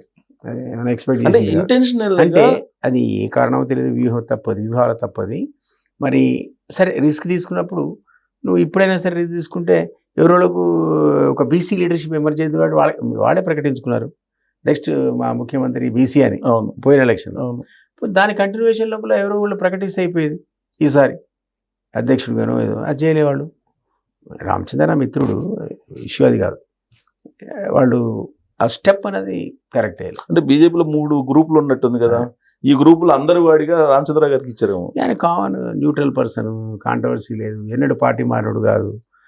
ఆ కారణం కావచ్చు, అందరికి ఆమోదయోగుడైన కారణం కావచ్చు. అది కాదు కదా, you have to come to power, right? So Rajasekhar అన్నాడుగా, వాళ్ళకి అధికారులు వచ్చి ఆలోచన లేదు, అందుకని ఇట్లాంటి పనులు చేస్తున్నాడు అన్నాడు ఆ పార్టీ కూడా. ఇప్పుడు బీఆర్ఎస్ పార్టీని 2023లో అధికారంలో తీసుకురావాలని అది చేశారు బీజేపీ వాళ్ళు అనేది ఒకటి అనిపిస్తుంది. 2024 లోక్సభ ఎన్నికల్లో బీజేపీకి ఏదో వీళ్ళు సహకరించడానికి ఇలాంటి ప్లాన్ చేసుకున్నారని, అది ఉంటుందా ఆ 2 పార్టీల మధ్య? తెలియదు. ఇప్పుడు సీఎం రమేష్ స్టేట్మెంట్ చూసినాక వీళ్ళు పోయి వెంపర్లాడినట్టు, వీళ్ళు చేరడానికి ప్రతిపాదనలు ఇచ్చినట్టు, ఆయన కావాలంటే సీసీ ఫుటేజ్ చూపిస్తా, కేటీఆర్ మా ఇంటికి వచ్చాడు అన్నట్టు. ఏం అమ్మాయి కూడా ఉంది, కవిత గారు కూడా అన్నారు. మా వాళ్ళు అసలు పార్టీ మొత్తాన్ని తీసుకెళ్ళి బీజేపీలో కలవడానికి ప్రయత్నాలు చేశారు, అది నాకు నచ్చలేదన్నమాట అన్నదా. సో అందువల్ల చాలా స్పష్టమైన సంకేతాలు ఉన్నాయి. బీజేపీతో వాళ్ళకి ఏదో ట్రై చేశారు, లోపాయకారి ఒప్పందాలు చేసుకుందామని. వాళ్ళు ఒప్పుకుంటే అసలు మెర్జు అలయన్స్ జరిగేదని. కాబట్టి వీ కాంట్ రూల్ అవుట్. ఎందుకంటే కాంగ్రెస్ బీజేపీ కలిసే సమస్య అయితే లేదు, బీఆర్ఎస్ బీజేపీ చెప్పలేము, మనకు తెలియదు. బీజేపీ ఒక్కదానికే, బీఆర్ఎస్ ఒక్కదానికే అవకాశం ఉంది, ఇటు కాంగ్రెస్తో పోవడానికి అటు బీఆర్ఎస్ పోవడానికి. బట్ కాంగ్రెస్ బీజేపీతో గెలవు కదా. సో రేపు రాబోయే రోజుల్లో రిజల్ట్స్ అనేది నాకు తెలిసి ఒకవేళ డిలిమిటేషన్ ప్రకారం జరిగితే వచ్చేటువంటి సీట్లన్నీ కూడా 153 ఉంటాయి ఇక్కడ. అది ట్రయాంగిల్ షేప్ అవుతుంది తప్ప ఇదివరకులాగా ఒకే పార్టీ అధికారంలోకి వచ్చేటువంటి ఆస్కారం అయితే రాబోయే రోజుల్లో లేదు. ఈ వ్యాక్యూమ్లో కొత్త శక్తి అయినా పుట్టుకొస్తుందా అనేది మనం చెప్పలేము. There is vacuum, political vacuum. కొత్త శక్తి అంటే ఏ రూపంలో? కవిత గారి రూపంలో అనుకుంటున్నారా? నేను అట్లే ఇప్పుడు కవితను కూడా మేము రూల్ అవుట్ చేస్తారా? ఎవరు చెప్పగలుగుతారు? ఆ అమ్మాయి ఆమె ప్రకటించుకుంది, కొత్త పార్టీ అని చెప్పారు. కొత్త పార్టీ పెడతా అన్నది ముఖ్యమంత్రి ఏదో రోజు ఇది అవుతాను. మీరు ఇట్లా ఆపుతారు, నేను ఇట్లా ఆపుతాను, ప్రజలు కావాలనుకుంటే. నేను అట్లా కాదు. నేనేంటంటే ఇప్పటికిప్పుడు ఆ అమ్మాయికి అంత శక్తి ఉందని అనుకోను. వాక్యూమ్ ఉంది. ఆ వాక్యూమ్లో తను రావాలంటే ఎంతో కష్టపడాలి. యాక్సెప్టెన్స్ రావాలి పబ్లిక్లో. వాళ్ళ నాన్న కూడా దళితులే ముఖ్యమంత్రి అన్నాడు, కాలేదు. నువ్వు సామాజిక న్యాయం అంటివి, అవును. వాళ్ళంతా ద్రోహం చేశారంటివి ఈ వర్గాలకు, మళ్ళీ అవును. నేనే సీఎం అంటుంటివి. నేనుండను, మా పార్టీ సామాజిక న్యాయానికి కట్టుబడి ఉంది, వీళ్ళ వర్గం నుంచి చేస్తా అంటే ఒక స్టేట్మెంట్, యాక్సెప్టెన్స్ వస్తుంది. మరి అనట్లా నేనే సీఎం అంటుందా? సీఎం కాగానే మొత్తం 2014 నుంచి ఎంక్వైరీ కూడా వేస్తానన్నారు. అది కాకుండా అంటే అడిషనల్గా ఏమంటుంది, 2004 నుంచి మొత్తం ఎపిసోడ్స్ అని తవ్వుతా, అందరి మీద ఎంక్వైరీ పెట్టిస్తా, ఫుల్ అవినీతి అంటుంది. మనం అన్నది అప్పుడు దానికి క్రెడిబిలిటీ లేకుండే. ఈమె ఆ మాట అన్నాక ఐఎస్ఐ సర్టిఫికేట్ ఇచ్చినట్టు అయింది. ఎందుకంటే బికాస్ షీ వాజ్ ఇన్సైడర్. ఆమె తెలిసిందా, మీకు తెలియదు, నాకు తెలియదు. అట్లా తీర్మానం కూడా ఇట్లా ఒక ప్రపంచంలా లేచాడు. మళ్ళీ కొంచెం శబ్దత వచ్చింది, అందరితో యాక్సెప్టెన్స్ రావట్లేదు దానికి. డెఫినెట్లీ ఇదే powerful speaker and all communicator. కానీ అందువల్ల నేను ఏమంటానంటే ఈ వాక్యూమ్ అయితే ఉంది, కనపడుతుంది. అందుకే వాళ్ళు లేవడం పడుకోవడం ఇందులోంచి ఆయన కొత్త శక్తి కనుక రాగలిగితే డెఫినెట్లీ ఒక ఆల్టర్నేటివ్ కింద వచ్చే అవకాశం అయితే ఉంది. అది ఎవరన్నది ఊరికే నేను స్పెక్యులేట్ చేస్తున్నా తప్ప అవకాశం ఉందంటున్నా. ఓకే, మండలిలో ఆవిడ మాట్లాడుతూ కవిత గారు, ఇది ఆత్మగౌరవ పోరాటం నాది, ఇది ఆస్తుల పంచాయతీ కాదని చెప్తున్నారు. నమ్మొచ్చా? ఏమికంటే బెటర్ షర్మిల ఓపెన్గా చెప్పింది ఆస్తుల పంచాయతీ అని. అన్నదా లేదు? అవును, చెప్పారు. ఓపెన్ చెప్పింది, కోర్టు కూడా అసలు ఏమి కూడా చెప్పారు, అందరూ అదే అనుకుంటున్నాం. కాకపోవచ్చు, నాకు తెలియదు. కానీ మొన్నటిదాకైతే అందులో part and parcel of that group అనుకున్నాను నేను. తను బయటకు వచ్చి నేను 8 ఉత్తరాలు మా నాన్నకి రాశానంటారు, నాకు తెలియదు. ఆ 8 ఉత్తరాలు పోయినట్టు, ఆమెకి రెస్పాన్స్ రానట్టు, ఒకటి లీక్ చేస్తే అడ్డగో తిట్టింది. 8 అసలు కూతురేంటి, తండ్రి కూతురాలు రాయడం ఏంటి, అవసరం ఎందుకు వస్తుంది? టక్కున పోయి ఏం కావాలో మాడుకొని బయటికి రావాలి కదా. సో ఆమెకి ఎక్కడో ఇబ్బంది అక్కడ జరిగింది, ఆమె దూరం పెట్టారు. ఆ జరుగుతున్నటువంటి మొత్తం కోటరీ గ్రూప్లో ఈమె లేదని మనకి ఇప్పుడు అర్థమైంది. కాబట్టి ఆమె ఇప్పుడు చెప్తుంటే మనం ఎన్నో సందర్భాల్లో అవినీతి గురించి మాట్లాడమని కూడా ఆమె ఎండార్స్మెంట్ చేస్తుంది, జరిగిందని. సో అది విచిత్రం. అది మనం వాళ్ళంతా డిఫెండ్ చేసుకునేవాడు, లేదు మేము చాలా శుద్ధ పూసలమని పిఓ చెప్తుండే అక్కడ. ఇంకేమో డిఫెండ్ చేసుకున్నాను, లిస్ట్ బయట పెడుతున్నా. కాబట్టి ఒక్కొక్క ఎపిసోడ్ కాంగ్రెస్ వాడు అడుగుతుంది కదా, ఇంతేకాదు ఇంకా చెప్పాలంటారు వాళ్ళకి పోయేది. నిన్న హౌస్లో ఆ మాటతో తమాషా చూస్తున్నారు, మంచిగా కౌంటర్ చేయడానికి బీఆర్ఎస్ వాడు లేడు, వీళ్ళు మంత్రులు కూడా వచ్చి కూర్చొని మంచిగా వింటున్నారు, ఎంజాయ్ చేస్తున్నారు. ఒక రకంగా అటాక్ని ఎవరు ఎంకరేజింగ్. అంటే వాళ్ళు పొలిటికల్గా వాళ్ళకి కావాల్సింది కూడా అదే కదా, కావాల్సింది ఆమె. ఇప్పుడు వీళ్ళు ఏమంటారంటే బీఆర్ఎస్ పార్టీ వాళ్ళు, కాంగ్రెస్ పార్టీ నడిపిస్తుంది కవిత గారిని అని చెప్తా అంటున్నారు. నమ్మచ్చు? నేనైతే అనుకుంటున్నా అదే పని. అవునా? నేను అనుకుంటున్నా ఏదో సంథింగ్, ఏదో శక్తి ఉంది వెనక, సమ్ ఫోర్స్ ఇస్ దర్. ఆ సపోర్ట్ లేకుండా అసలు అవకాశం కూడా రాదు మాట్లాడడానికి. కౌన్సిల్లో రిజిగ్నేషన్ ఇచ్చినాక ఒక మెంబర్కి తన అభిప్రాయాలు చెప్పుకోవడానికి ఉంటుంది అవకాశం. నేను కూడా రిజిగ్నేషన్ ఇచ్చినప్పుడు నేను కూడా ఒక 20 నిమిషాలు మాట్లాడా. స్పీకర్ నాకు 10 నిమిషాలు టైం ఇచ్చాడు, నేను అదనంగా 10 నిమిషాలు మాట్లాడా. ఎందుకంటే that is right, they could not say no. ఎందుకంటే resignation last speech. So they said okay 10 నిమిషాలు ఇస్తున్నాం అంటే 20 నిమిషాలు మాట్లాడా. ఈమె కూడా అవకాశం ఉంది. కాబట్టి ఆ అవకాశాన్ని వాడుకొని ఆమె మొత్తం పార్టీని ఎక్స్పోజ్ చేసింది, బీఆర్ఎస్ని. సో అది మనం ఎవరు ఊహించింది కాదు. దానివల్ల డ్యామేజ్ అయింది, బీఆర్ఎస్ చాలా డ్యామేజ్ అయింది. వాళ్ళు బయట ప్రెస్ పెట్టుకుని ఎంత చెప్తే రికార్డులో వెళ్ళిపోయాయి. కానీ కవిత గారు ఈ మధ్య ఇచ్చారు. కానీ సార్, అంతకుముందు ఫామ్ హౌస్లో ఎమ్మెల్యేలు ట్రాప్ చేసినప్పుడు, ఎమ్మెల్యేలకు సంబంధించి బీజేపీ గవర్నమెంట్ ఏదో పడగొడుతుందని చెప్పి ఈయనేదో ఒక స్వామీజీని తీసుకెళ్ళి జైల్లో పెట్టి చేశారు కదా. ఆ టైంలోనే కవిత గారు నన్ను కూడా అప్రోచ్ అయ్యారు, ఏది కేసీఆర్ గారిని పడగొట్టడానికి ముఖ్యమంత్రి పదవి నుంచి అని చెప్పి ఒక కామెంట్ కూడా చేశారు. అంటే అప్పటి నుంచి బీజేపీ వాళ్ళతో టచ్లో ఉన్నట్టే ఈవిడ. అది నేను చెప్పలేను, బట్ ఆ బీజేపీతో టచ్లో ఉండడానికి మేము ఇష్టపడట్లేదనే విషయాన్ని అయితే తనే చెప్పుకుంది కదా. తీహార్ జైలుకి వెళ్ళి వచ్చిన తర్వాత నాకు జైల్లో అంటే నాకు సహకరించలేదు, పార్టీ పరంగా ఏదైతే ఎక్స్పెక్ట్ చేశానో అది కూడా నాకు రాలేదు. సో దేని ఎవరు కేర్డ్, నన్ను పట్టించుకోలేదు. అన్ని సిరీస్ ఆఫ్ అలిగేషన్స్ పెట్టిందా. మరి చూడటానికేమో మరి అప్పుడు హరీష్ ఢిల్లీ పోయాడు, కేటీఆర్ ఢిల్లీ పోయాడు, హస్బెండ్ పోయాడు, ప్రతి వాడు ఢిల్లీ పోయి కూర్చున్నారు అక్కడ టాప్ లీడర్స్, మొత్తం ఎమ్మెల్యేలు కూడా వెళ్ళిపోయారు. మరి ఏమంటది, ఎవరు నాకు సహకరించలేదు. మరి కరెక్ట్ ఇంటర్నల్గా ఏమైందో తెలియదు, కానీ మొత్తానికి ఫ్రస్ట్రేషన్కి గురైందా. ఏదో దగ్గర తనను పక్క పెట్టినట్టు, ఆదరణకు నోచుకున్నట్టు, తండ్రి పట్టించుకున్నట్టు. ముఖ్యంగా మరి అట్లా అనుకుందామంటే తండ్రిని తీసి కడుపు మండిపోతుందంటుంది. ఇంతను బయటకు వచ్చి పార్టీ పెడతాను, నువ్వు నా తండ్రిని తింటే నాకు కడుపు మండిపోతుంటే మరి రేపొద్దున తండ్రితో అలయన్స్ పెట్టుకుంటావా? తండ్రి కోసం పోరాడింది నేనే, కాళేశ్వరంలో విచారణకు పిలిచినప్పుడు నేనే పోరాడాను, మరి చుట్టూ ఉన్న దెయ్యాలు ఎంత చేస్తున్నాయి అని చెప్పి అంటున్నారు. అదే కదా మరి ఎట్లాంటప్పుడు ఎట్లా ఆమె టార్గెట్ ఏంటి? అదే ఇప్పుడు ఆమె ఐసోలేట్ అయ్యి మాట్లాడితే బీఆర్ఎస్ను తిట్టాలనుకుంటే మీ తండ్రి కూడా అందులో పార్టీ. మరి అట్లా లేదు, బీఆర్ఎస్ని తిడుతున్నావు, తండ్రిని పక్క పెడుతున్నావు. మా నాన్న శుద్ధ పూస, మా నాన్న ఇది బోళా శంకర్ అంటున్నావు. ఆయన కాడని నాకు కూడా తెలుసు కానీ చెప్తున్న అమ్మాయి తన తెలియకుండా ఉంటుందని అనుకోండి. లాజికల్ గా ఆమె ఏంటి కొత్త పార్టీ అయితే పెట్టాలని అనౌన్స్ చేశారు ఆవిడ. అనౌన్స్ చేసి పెడుతుంది తప్పదు. కాన్ఫిడెంట్ సిచ్యువేషన్లో ఉందా, ఎట్టి పరిస్థితుల్లో అమ్మాయి పార్టీ పెట్టడానికి ఖాయం. ఎవడు ఉంటాడో ఎవడు పోతాడో తెలియదు. షర్మిల కూడా నేను అనుకునేవాళ్ళం ఈ తెలంగాణలో ఈ అమ్మాయికి ఏం పనండి బాబు అని. ఆయన కూడా 1000 మంది పరిగెత్తారు. ఆశ్చర్యం, నాకు సంబంధం లేదు, ఇక్కడ ఆమె కాదు, ఆ పార్టీ ఫిలాసఫీ అంటే అర్థం కాదు, పరిగెత్తారు. మరి డబ్బులు అయిపోయి పరిగెత్తారు, లేదా లాస్ట్ కాంగ్రెస్ లో మెర్జ్ చేశారు, టక్ మరి వెళ్ళిపోయిందా. ఈ పార్టీ కూడా ఇద్దరు, కవిత గారి పార్టీ కూడా. నేను అంటున్నా మరి తండ్రి తిడితే నాకు కడుపు మండుతుందంటే రేపు తండ్రి పిలుస్తాడు, ఏం చేస్తావు? పోతావా పోవా చెప్పాలి తను. సో ఇప్పుడు బీసీ పోలరైజేషన్ అంటది ఆవిడ. బీసీలకు అన్యాయం చేశారు కేసీఆర్ గారు గవర్నమెంట్లో 2014 నుంచి అన్యాయం జరిగింది, నేను న్యాయం చేస్తాను అంటది. ఏంటి అలా? అప్పుడు అన్యాయం చేసినప్పుడు ఇంక తెలియదా? మాట్లాడాలి కదా మరి. ఇప్పుడు మీకు ఇప్పుడు కాదు, మీకు జ్ఞాపకం ఉంటే 2007 or 6లో కేసీఆర్కి ఒక 6 మంత్రివర్గ అవకాశాలు వచ్చాయి, బెర్తులు. అలయన్స్ విత్ కాంగ్రెస్ ఉండే. అప్పుడు హరీష్ ఎమ్మెల్యే కూడా కాకుండా మంత్రి అయ్యాడు, మీకు జ్ఞాపకం. అవును. ఆ పద్ధతిలో ఇంకొక 5కి ఇస్తే బీసీ శాఖను అప్పుడే కేసీఆర్ అనేవాడు లక్ష్మీకాంతరావుకి ఇచ్చాడు, బ్రాహ్మణ్కి. బీసీ శాఖ అంటే బ్రాహ్మణ్ ఏంటి, అప్పట్లో బీసీ లేరా? అప్పటి నుంచి అన్యాయమే లేదు. అట్లా నరేంద్రను సస్పెండ్ చేశారు. అవును. విజయశాంతిని అవతలు ఎత్తేసారు. రవీంద్ర నాయక్ బట్టలు తీసుకున్నాడు ఆఫీస్ ముందు. అప్పటి నుంచి అవుతుంది ఈ జాబితా చాలా ఉన్నట్టుంది. పెద్ద జాబితా. మీరు 2009 నుంచి జరుగుతున్నప్పుడు నువ్వు ఉన్నావు కదా, నువ్వైతే 2006-07లో వచ్చాయని చెప్తున్నావు కదా, నువ్వు ప్రొటెస్ట్ చేయాలి కదా మీ నాన్న దగ్గర పోయి. ఇదేం అన్యాయం అనాలా కదా. మరి అప్పుడు ఎందుకు మాట్లాడలేదు? 10 ఏళ్ళు ఎందుకు సీఎంగా ఉన్నప్పుడు నువ్వు సైలెంట్గా ఉన్నావు? ఆ రోజు వీళ్ళందరూ ఎందుకు జ్ఞాపకం రాలి నీకు? ఈ ప్రశ్నలు వస్తాయి కదండి. నేను సారీ చెప్తున్నాను, అది అయిపోయిందా?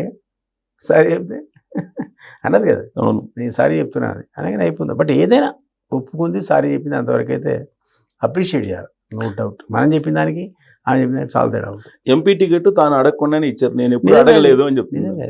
నిజమేనా? ఫస్ట్ ఆమె 2007లో పాలిటిక్స్లోకి వద్దాం అనుకుని, 2009 తన సీట్ అడిగింది. కేటీఆర్ కూడా సీట్ అడిగాడు. అప్పుడు నేను చాలా క్లోజ్ ఉన్నా కేసీఆర్కి.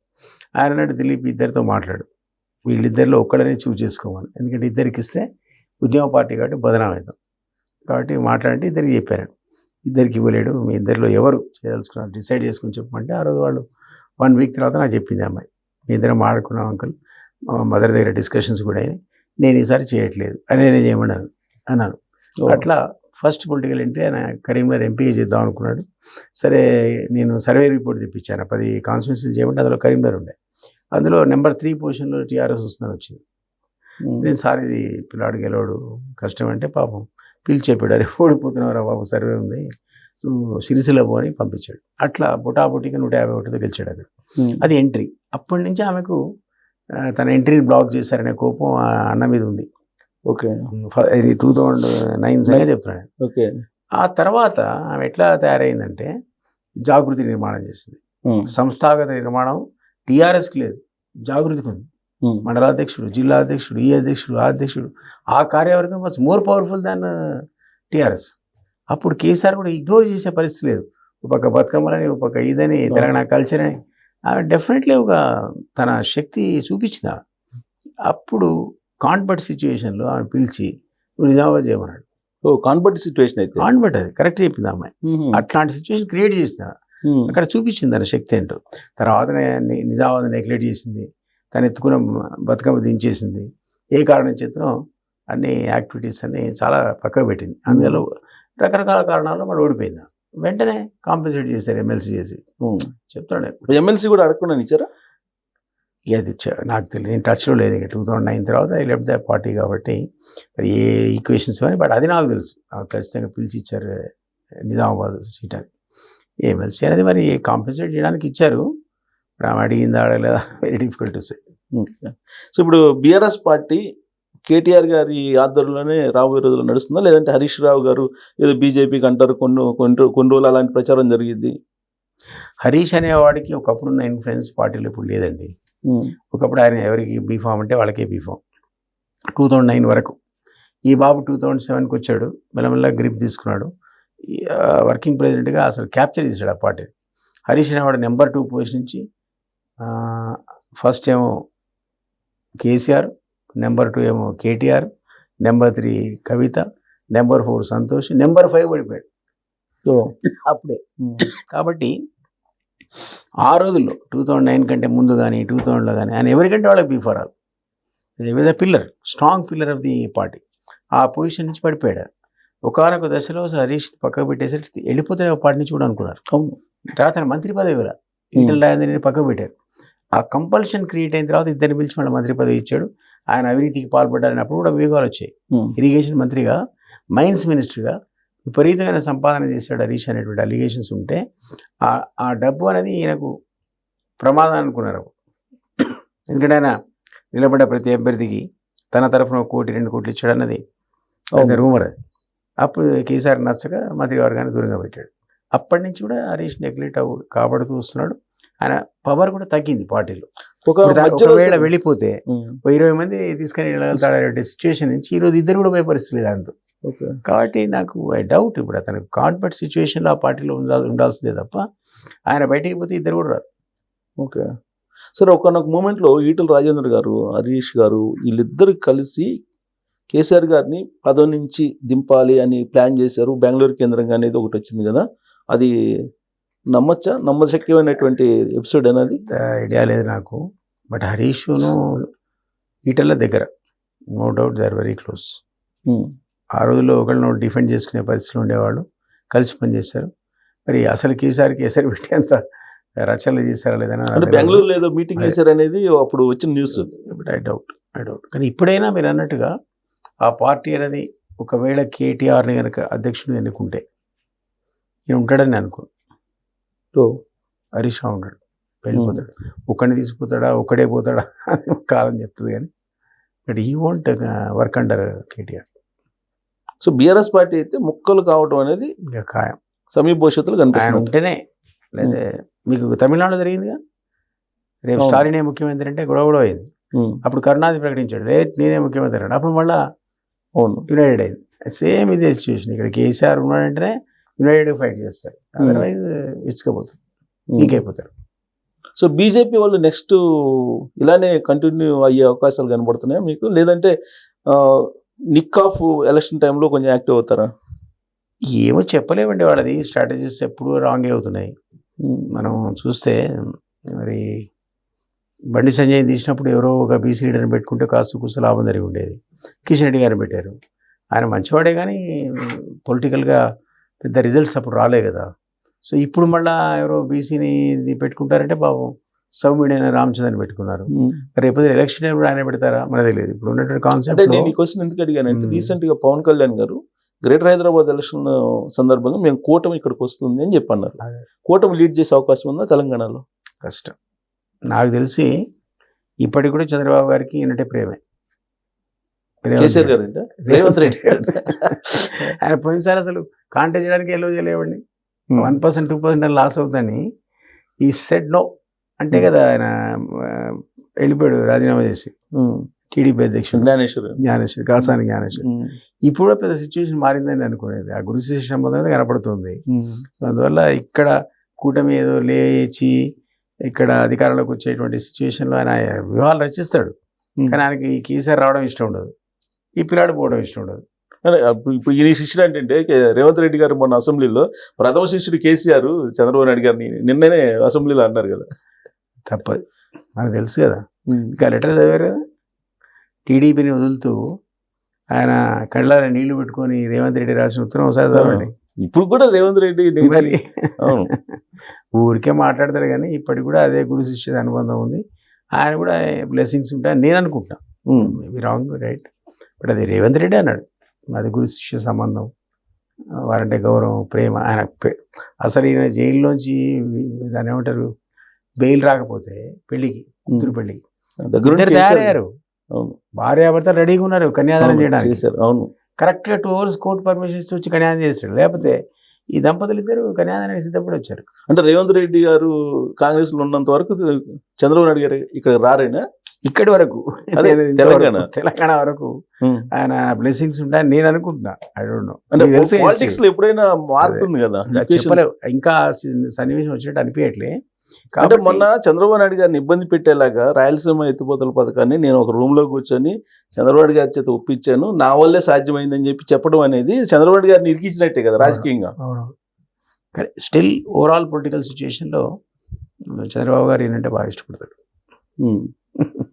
అంటే వ్యక్తిగతమైన ఇష్టాలు వేరు, పొలిటికల్ కంపల్షన్స్ అయితే ఏ సీఎం అయినా తన స్టేట్ యొక్క ఇంట్రెస్ట్ కాపాడుకోవాల్సి వస్తుంది, డిఫెండ్ చేసుకోవాల్సి వస్తుంది, వాటర్ అంటే వాటర్ కోసం పూరాల్సి వస్తుంది తప్ప. బట్ ఓవరాల్ చెప్తున్నాను, ఓవరాల్ పాసిబిలిటీ అయితే ఇప్పటికీ అతనికి ఏంటంటే గుడ్ ఇది ఉన్నట్టే ఉంది. ఇక మరి చెప్పలేం, జనసేన నాయకుడు ఇక తెలుసుగా మనకి. అంటే లాస్ట్ టైం కూడా అదే జరిగింది కదా ఏపీలో.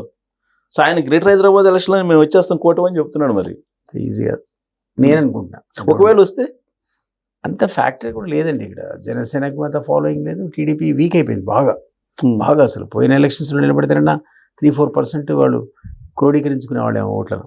ఇప్పుడు ఇంకా వీక్ అయింది వాళ్ళు కాంటెస్ట్ చేయకపోవడం వల్ల. ఏ పొలిటికల్ పార్టీ అయినా మీరు కాంటెస్ట్ కనుక విరమించుకుంటే క్రమక్రమంగా క్యాడర్ కోల్పోతారు.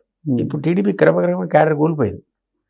ఉండొచ్చు సింపథైజర్స్ 1-2%, కానీ మీరే స్పెసిఫిక్గా ఒక కరెక్ట్ డెసిషన్తో లేకపోతే ఆ ఉన్నవాడు సింపథైజర్ ఎటు పోవాలా, ఎటు ఓటేయాలి, మీకే క్లారిటీ లేదు. కానీ ఈ మధ్య చంద్రబాబు గారిని మల్లారెడ్డి గారు, తర్వాత గాంధీ, తర్వాత కృష్ణారావు గారు, ఇంకా ఒక 7-8 మంది కలిశారు. తీగల కృష్ణ, వీళ్ళంతా కలిశారు.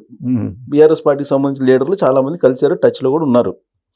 మరి కూటమి రాదు అనుకుంటే వీళ్ళందరూ ఎందుకు కలుస్తారు? నేను ఎంతమంది చెప్పేది, పొలిటికల్ వ్యాక్యూమ్ ఉంది, వీళ్ళందరూ కూడా తెలుసు ఆ పొలిటికల్ వ్యాక్యూమ్ ఉంది. ఈ వ్యాక్యూమ్లో కూటమి మీద వస్తే కాస్త కూస్త మంచి జరుగుతుందని ఆలోచనతో పోయి ఉంటారు. అది ఆయన యాక్సెప్ట్ చేస్తాడా అని నేను అడుగుతున్నా. ఓకే, అంటే అక్కడి నుంచి క్లారిటీ లేదు. ఇక్కడ ఖచ్చితంగా పొలిటికల్ వ్యాక్యూమ్ ఉంది. వీళ్ళందరూ ఆలోచన కూడా కరెక్టే. గట్టిగా ప్రయత్నం చేస్తే ఆల్రెడీ ఎస్టాబ్లిష్డ్ పార్టీస్ కదా ఇవన్నీ. కొంత మాస్ ఫాలోయింగ్ ఉన్న జనసేన, యూత్ గీతు ఇవన్నీ కలిపి కొత్త కూటమి కింద మీరు అంటే బీజేపీ అన్నీ కలిసాయనుకోండి, ఒక శక్తే కదా. కొత్త బీజేపీ కంటే టీడీపీ, జనసేన ఇట్లాంటివన్నీ అన్నీ కలిసి అదొక శక్తి. అది కానీ ఆయన యాక్సెప్ట్ చేయాలి కదా అంటున్నాను నేను. అప్పుడు ఎలక్షన్ టైంలో కరెక్ట్ డెసిషన్ తీసుకొని నో అన్నాడు ఆయన. ఆయన్ని ఒక్క ఓటు కూడా ఆయన డ్యామేజ్ కావడదు అనుకున్నాడు. సో ఇప్పుడు ఎట్లా తీసుకుంటాడు అనేది ఆయన మీద ఉంటుంది. సో పొలిటికల్ వ్యాక్యూమ్ అయితే ఉన్నట్టు మీకు స్పష్టంగా కనిపిస్తుంది. 100% పొలిటికల్. దాంట్లో భాగంగా ఇప్పుడు రాష్ట్రీయ లోక్దళ్ మీరే తెలంగాణకి చీఫ్ గా ఉన్నారు. మరి దీని ప్రస్థానం ఏంటి? నేను ఇక్కడ అన్ని సీట్లలో కాంటెస్ట్ చేస్తున్నా లోకల్ బాడీస్లో. మొన్న మేము 2 సర్పంచులు గెలిచాం. యాక్చువల్లీ మా ఇన్నింగ్ స్టార్ట్ అయింది ఆల్రెడీ ఇక్కడ. ఒకటేమో మా జనరల్ సెక్రటరీ గెలిచాడు దేవరకొండలో, మా పాలిటీ మెంబర్ ఒకటి గెలిచాడు ఇక్కడ సిద్దిపేటలో. ఈ 2 స్టార్ట్ అయింది. బీఫారాలు లేని వారం అది, కాబట్టి అది పక్క పెడితే బీఫారాలతో వచ్చేటువంటి జెడ్పీటీసీ, ఎంపీటీసీ అండ్ మీకు మున్సిపాలిటీలో మేము కాంటాక్ట్ చేస్తున్నాం. ఒకవేళ బీజేపీ వాళ్ళు మాతో కొన్ని సీట్లు ఇస్తామంటే అది వేరే ఈక్వేషన్. లేకపోయినా మేము ఎంట్రీ కావాలి కాబట్టి ఖచ్చితంగా కాంటాక్ట్ చేస్తాం. అంటే బీజేపీతో మీరు అలయన్స్ ఉంది కదా, మరి మా మంత్రి నేషనల్ ఎన్డీఏలో ఉన్నాడు కదా భాగస్వామి. సపోజ్ ఆయన కనుక లేదు మనం చేయొద్దు 10-20 సీట్లు తీసుకుని అడ్జస్ట్ చేయండి తప్పనిసరి. సో నేషనల్ అలయన్స్ ఈక్వేషన్ తీసుకుంటే కూటమి ఇక్కడికి వస్తే కూటమిలో మీరు కూడా ఉంటారా? ఆటోమేటిక్ తప్పదు కదా. మీరు ఆ కూటమి 3 ఉన్నారంటే మేము కూడా చేరుతాం కదా, తప్పదు. సరే మీరు కూడా ప్రయత్నం చేస్తారా రమ్మని కూటమిని? ఇంత ఆ ఎఫర్ట్ నేను చేయలేదు, బట్ మీరు అనేది డెఫినెట్లీ వ్యాక్యూమ్ ఉంది. చంద్రబాబు గారికి క్లియరెన్స్ కావాలి దానికి, అంతే. ఆయన ఎస్ అంటేనే అవుతుంది, లేదు కాదు. యాక్సెప్ట్ చేస్తారా తెలంగాణ సమాజం ఇప్పుడు ప్రజెంట్? ఏముందండి అంటే 2018 ఎలక్షన్స్ లో చంద్రబాబు నాయుడు గారిని ఒక బొమ్మ చూపించి కేసీఆర్ గారు ఏం చేశారో మనకు తెలుసు. ఆ సెంటిమెంట్ వాడుకొని అప్పుడు కూడా లాస్ట్ లో కొట్టాడు. ఇప్పుడు అది నడవదు, అయిపోయింది. ఇప్పుడు ఎందుకంటే ఆయనే శాఖ పెట్టాడని చెప్పాను. నువ్వే పోయి ఆంధ్రాలో శాఖ పెట్టి ఇప్పుడు ఆంధ్ర అంటే ఎవరు నమ్ముతాడండి? సో అది ఆ ఛాన్స్ పోయింది దానికి. సెంటిమెంట్ పోయి ఆడుకొని తెలంగాణ ఎమోషన్స్ను రగిల్చి పొలిటికల్ వ్యాక్యూమ్లో ఆయన ఎంటర్ అవుతారని నేను అనుకోను. బట్ యాక్చువల్లీ అతనికి కూడా కొంత స్ట్రెంగ్త్ ఉంది. ఎంపీ ఎలక్షన్స్లో 0 అయినా లోకల్ బాడీలో కూడా లేచారు వాళ్ళు. అది ఈ అమ్మాయి ఎంత తిట్టినా అంత ఇంపాక్ట్ పడలే. సో దాన్ని వాళ్ళు ఏ పద్ధతిలో స్ట్రీమ్ లైన్ చేస్తారో చూడాలి. ఈసారి వ్యూహకర్త కదండి, సామాన్యుడేం కాదు ఆయన. ఆయన సో వచ్చాడా రీసెంట్ గా జరిగిన డెవలప్మెంట్స్ ఏంటి అంటే సార్, మీరు కూడా అబ్జర్వ్ చేసి ఉంటారు. కేసీఆర్ గారు తర్వాత జగన్మోహన్ రెడ్డి గారు వేరు కాదనేది అందరికీ తెలుసు. పొలిటికల్ గా ఇచ్చిపుచ్చుకునే దూరంలో వెళ్తూ ఉన్నారు. ఎప్పుడు లేని విధంగా బర్త్డే సందర్భంగా మమతా బెనర్జీ గారికి ట్వీట్ చేశారు. ఎవరు? జగన్మోహన్ రెడ్డి గారు. ఇంకొక వైపు ఏమో షర్మిల ఇప్పుడు వాళ్ళిద్దరు ఏదో ఒకటి సీక్రెట్ గా మీట్ అవుతున్నారు అనేది ఇంకోటి వినిపిస్తుంది. సో ఇదంతా కొంత మళ్ళీ ఇండియా కూటమి వైపు ఏమన్నా ఈ టీం అంతా వెళ్తున్నట్టు అనిపిస్తుందా? అన్ఫార్చునేట్లీ ఇండియా కూటమి వీక్ అయిందండి. అన్ఫార్చునేట్లీ మన బీహార్లో మనం ఊహించిన దానికంటే రివర్స్ ఎలక్షన్ సీనేరియో మనం ఎక్స్పెక్ట్ చేయాలి. అంత దారుణం. హర్యానా అనేది ఖచ్చితంగా కాంగ్రెస్కి రావాల్సినటువంటి పరిస్థితి. టాప్ సీనియర్ బీజేపీ లీడర్స్ అన్నారు హర్యానా పోతుంది సార్. థర్డ్ టైం వచ్చింది. వీళ్ళ లోపల ఆ ఐక్యత రావట్లేదు. ఎంత చేసినా కొన్ని ఇష్యూస్ కొంత మొమెంటం గ్యాదర్ చేసినా ఎందుకు రాహుల్ గాంధీ దీన్ని ఎఫెక్టివ్గా లీడ్ చేయలేకపోతున్నాడు అన్ఫార్చునేట్గా. ఆ కారణం చేత అది కన్సాలిడేషన్ లేదు. అండ్ వీళ్ళకి కూడా ముందు కంటే తగ్గింది. ఒకప్పుడున్న అబ్జల్యూట్ మెజారిటీ ఎన్డీఏకి లేదు. ఇప్పుడు డిపెండెంట్ గవర్నమెంట్ అయింది. అటు జనసేన కానీ టీడీపీ కానీ బీహార్లో నితీష్ కానీ వాళ్ళ ప్రభావం అనేది ఈరోజు ఈ గవర్నమెంట్ మీద ఉంది. డిపెండెంట్ గవర్నమెంట్ అయింది. ఒక రకంగా ఆంధ్రాకి లాభం జరిగింది. వాళ్ళు ఏమడిగితే అది ఇచ్చే పరిస్థితి వచ్చింది. సో ఈ సిచ్యువేషన్ లోపల నేను అనుకోవటం అయితే ఎన్డీఏ అన్నది మళ్ళా వస్తుంది తప్ప వాళ్ళని కొట్టేటువంటి కెపాసిటీ ఇప్పటికిప్పుడైతే ఈ కూటమి కనపడట్ల. అంటే వీళ్ళు కొత్తగా ఇప్పుడు ఎన్డీఏకి అలాగే ఇండియా కూటమి రెండింటికి సమాన దూరంలో ఉన్నారు. వీళ్ళు ఏమన్నా వాళ్ళతోటి కలిసి చూడాలి. అది ఎట్లా వస్తుంది మనం చూడాలి. కొత్త ఇవాళ నేను న్యూస్లో చూసా, తమిళనాడు విజయ్ ఆయన కాంగ్రెస్ చర్చలు జరుపుతాడని వస్తుంది. అవునా? నిన్నటి దాకా బీజేపీ తోటి వరకు బీజేపీ ఉంది. ఇవాళ పొద్దున దాంట్లో కాంగ్రెస్ చర్చలు జరుపుతున్న విజయ్ అని వచ్చింది. అదొక పెద్ద ఈక్వేషన్ వల్ల. ఓకే, అతను చాలా పవర్ఫుల్గా కనపడుతున్నాడు, ఎమర్జ్ అవుతున్నాడు కొత్తగా. సో ఇట్లాంటి సీనియర్ ఏమైనా మారితే మమత అనేది రైట్ ఫ్రమ్ బిగినింగ్ బీజేపీకి బద్ధశత్రువు. ఆమె ఎంత కాంగ్రెస్ తిట్టినా, కామెంట్ చేసినా, ట్వీట్లు చేసినా అంతిమంగా ఆమె ఎన్డీఏ కాకుండా వీళ్ళతో పోవాల్సిన నేషనల్ యాంగిల్ మీరు ఆలోచిస్తారు. ఇప్పుడు జగన్మోహన్ రెడ్డి గారు అటు నుంచి పావులు కదుపుతున్నారు అని అంటే ఇక్కడ కేసీఆర్ గారు ఫామ్ హౌస్ లో నుంచి అక్కడ బెంగళూరుకి హాట్ లైన్ లో నడుస్తుందా అని. కేసీఆర్ ఏం చిన్నోడేం కాదు, అప్పుడే థర్డ్ ఫ్రంట్ అనే దేశం తిరిగాడు. అవును, జ్ఞాపకం ఉంటే. సో ఇవన్నీ మన ఇద్దరు ఎట్లా మాడుకుంటున్నామో ఆయన అంచనాలు వేస్తాడు. ఎవరిని ఎక్కడ కదిలిస్తారు, ఎవరికి ఎక్కడ పోవాలి, ఏ టైంలో ఎవరిని కలవాలనేది ఎక్స్పర్ట్ అతను. సో అంటే మనకేమో పాలిటిక్స్ అనేది 10 గంటలు 8 గంటలు అయితే 24 hours పాలిటిక్స్ అనే బ్రెయిన్, పొలిటికల్ బ్రెయిన్ కేసీఆర్ది. విచిత్రం అది. నేను ఎవరు చూడలేదు. నాకు అనుభవం 6 ఏళ్ళు ఆంధ్రప్రదేశ్ కార్యదర్శి. మెలుకున్నా అంటే రాజకీయమే, వేరే ఉండదు ఆయన మైండ్లో. మీకు నాకు వేరే పనులు ఉంటాయి. మిగిలిన 1 గంట 2 గంటలో పాలిటిక్స్ పేరు చేస్తాం. ఆయన అట్లా కాదు, అలర్ట్ అయ్యాడంటే పాలిటిక్స్. అట్లా వెరీ రేర్ పాలిటిషియన్స్. సో అతని బ్రెయిన్ ఊరుకునే బ్రెయిన్ కాదు, ఏమైపోతుందో మనం చూడాలి. రాబోయే రోజుల్లో సోషల్ ఈక్వేషన్ పనిచేస్తుందా తెలంగాణలో? ఇప్పటివరకు సెంటిమెంట్ ఈక్వేషన్ పనిచేస్తుంది. సోషల్ ఈక్వేషన్, సోషల్ ఇంజనీరింగ్ అనేది పనిచేస్తుందా? చెప్పలేం. గతంలో కంటే చాలా సీరియస్గా ఎమర్జ్ అయింది. ఇదివరకు ఎలక్షన్స్ వచ్చే వరకలా ఈ అన్ని పార్టీలో ఎవరికి వాడు డిస్ట్రిబ్యూట్ అయిపోయేవాడు. అప్పటిదాకా మీటింగ్లు పెట్టుకోవడం, అరవటం, స్లోగన్లు వేయటం, హక్కులని పోరాడటం, రాగానే విచ్చుకుపోయాడు. అంటే కనపట్ల. నేను ఈ మధ్య సామాజిక చైతన్య యాత్ర అని మొత్తం తెలంగాణ అంతా తిరిగారు, రథయాత్ర. ఈ వర్గాల లోపల ఐక్యత కాపాడాలి, మీరు విడిపోకండి అని ఒక ఏంటంటే నేను చెప్పాను, నేను కాంటెస్ట్ చేయను ఎమ్మెల్యే ఎంపీగా, మీ ఐక్యత కోసం నేను మీకు మద్దతు ఇస్తాను అంటే సర్ప్రైజ్. ప్రతి దగ్గర జేఏసీలు ఏర్పడ్డాయి. ఆ జేఏసీలు అన్ని రకాల వర్గాలు అందరూ. ఒకప్పుడు సకల జిల్లా పోరాటం తెలంగాణ జరిగినట్టుగా ఈరోజు బీసీల ఐక్యత కోసం ఎమర్జ్ అయింది అంతే. అది ఒక, నేను అందుకే అన్నా, దీని ఎనర్జీని క్రోడీకరించేవాడు ఎవడని వస్తే అది is going to pay some dividend. బహుశా కేసీఆర్ గారు ఇది అబ్జర్వ్ చేసి ఉండొచ్చు, మనకు తెలిసి ఆయనకు తెలిసి ఉండొచ్చు. అందుకే రాబోయే రోజుల్లో జగన్మోహన్ రెడ్డి గారిని తెలంగాణకు తీసుకొచ్చి ఆయన మద్దతుగా రెడ్డి సామాజిక వర్గం, ఇప్పుడు కాంగ్రెస్ పార్టీకి రెడ్డి సామాజిక వర్గాన్ని పోలరైజేషన్ చేయడానికి రేవంత్ రెడ్డి గారు అన్ని రకాలుగా ప్రయత్నం చేస్తున్నారు. మరి దానికి కౌంటర్గా కేసీఆర్ గారు దింపుతారా జగన్మోహన్ రెడ్డి గారిని? కేసీఆర్ అనేవాడు కూడా ఎవరిని లేపడు, ఇంకో డామినేషన్ ఒప్పుకోడు, ఎవరిని పైకి లేపడు. ఆయనది. మీరు నితీష్తో పాటు బీహార్ వెళ్ళినప్పుడు ప్రెస్ మీటింగ్ జ్ఞాపకం. అవును, మీడియా వాళ్ళు మరీ గుచ్చి మీ కూటమికి నెక్స్ట్ ప్రైమ్ మినిస్టర్ నితీష్ అవుతాడా కాదంటే ఆన్సర్ చేయలే. ఆలోచిస్తాం చూస్తామంటే లేచి వెళ్ళిపోయాడు నితీష్. ఆయనకు చెప్పాలని ఉండే తనే నాయకుడు. అట్లా ఆ స్టైల్లో ఆయన ఇంకొకరిని ఎవరిని కూడా తనకంటే ఎక్కువ అని ఒప్పుకునేటువంటి ఆయనకు ఆ తత్వం లేదు, యాక్సెప్ట్ చేయడు. ఆ టైం వచ్చినప్పుడు చూసుకుంటాడు దాని సంగతి. కానీ సామాజిక ఈక్వేషన్ ఎలక్షన్ జరిగితే తెలంగాణలో బీఆర్ఎస్ పార్టీకి ఉన్న సామాజిక వర్గం ఏముంది? సామాజిక వర్గం పరంగా చూసుకుంటే వెలమ సామాజిక వర్గం అనేది నామినల్. మరి అలాంటప్పుడు సామాజిక వర్గ పోలరైజేషన్ జరుగుతున్నప్పుడు ఎవరో ఒకరిని ఆశ్రయించాల్సిందేగా. ఆశ్రయించాలి కానీ అట్లా ఎప్పుడు ప్రమోట్ చేయలేదు కదా ఆయన. అప్పుడు సెంటిమెంట్ అడ్డం పెట్టుకొని కొట్టిన వ్యవహారం కదా తెలంగాణ. పెద్ద అంశం అది.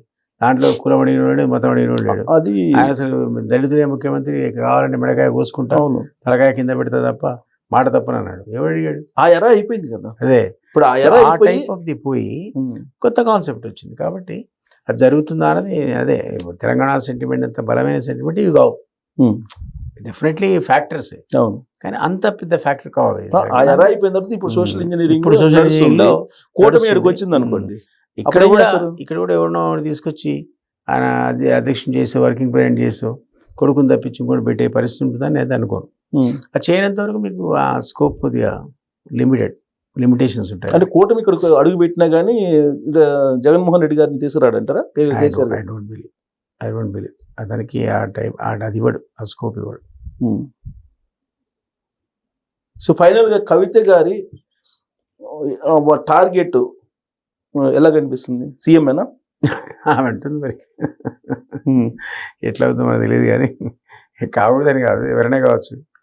ఇక సీఎం కాల్చుకుంటే ఎవరు ఆపుతారు మరి. కానీ but I really don't know public accept చేస్తారా.